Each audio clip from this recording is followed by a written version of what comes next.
You do not have to wear those masks. I mean, please take them off. Honestly, it's not doing anything, and we got to stop with this COVID theater. So if you want to wear it, fine, but this is ridiculous. I got elected to look out for the people that I was elected to serve. It's not to protect my own political hide. I was taking a beating, but I believed in what I was doing was right. I had studied the data, unlike most other governors, and unlike a lot of these people that would go on CNN that were supposedly experts. And I had to care more about their jobs and their livelihoods and their kids' education than I did about protecting my own job. He would come down to Florida and do TV hits on local news attacking me for mandating that schools be open, for allowing restaurants to function and all this other stuff. And he would even host conference calls with mayors and counties as a way to circumvent our policies and to impose mandates, and we blocked it. And there was one of the most proud things that I can say since I've been governor is reading the diary entry, you know, where he was attacking me for blocking local mask mandates that he was trying to engineer around our back. And so I think it was a disgraceful performance. Now I think people look back and they do recognize how wrong he was, but how destructive he was.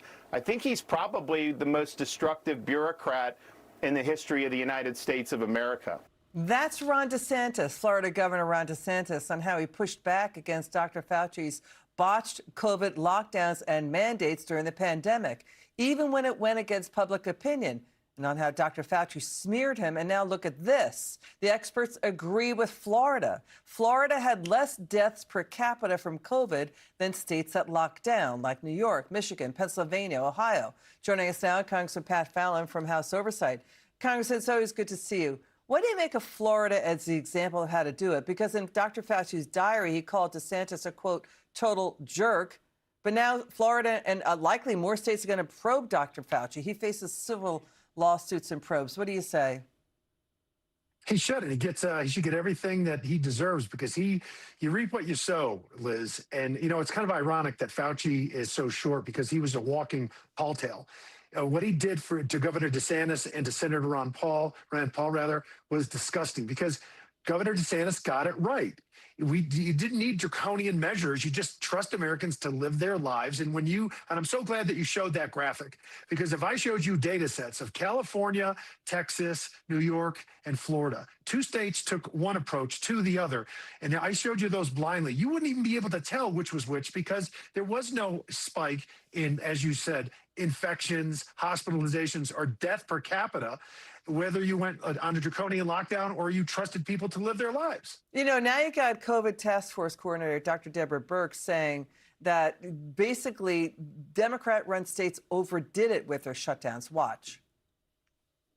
The most important thing is scientists to keep an open mind and have listened to Bob Redfield, who from the very beginning, who was also on the COVID response task force, really was saying that it could very well happen from the Wuhan lab. And that means we have to change policy. We have states that opened their schools with testing. We know what works now. There were solutions, but it became very political. And we all have to be aware, because it was a presidential election year, it was really important for blue states to show that they were taking it very seriously, and they overclosed.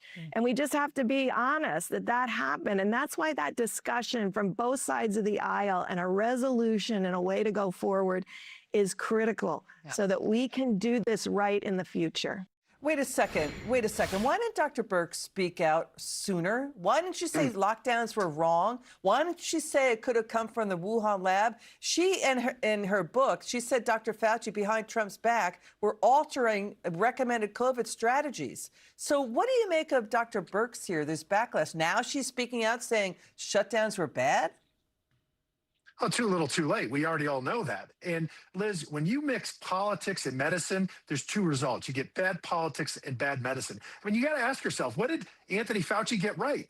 Because he said at first, you didn't need a mask, it wouldn't work. Then he said, oh my God, double mask it up. And then he privately said, oh, you know what? They don't really work. He did that with the school closures, with the lab leak, gain of function, and the vaccine. Shots. He's just one big liar. Shots too. He's just a mess. And I mean, he's one of the they demons. created, it's looking like if they created Frankenstein super viruses in labs that leaked. I mean, that's it. I mean, then that's really terrible for American history and Americans. Liz, Anthony Fauci's the villain here. Got That's it. what we have to, Congressman that's the Fallon, takeaway. thank you. Thank you so much. Now watch this.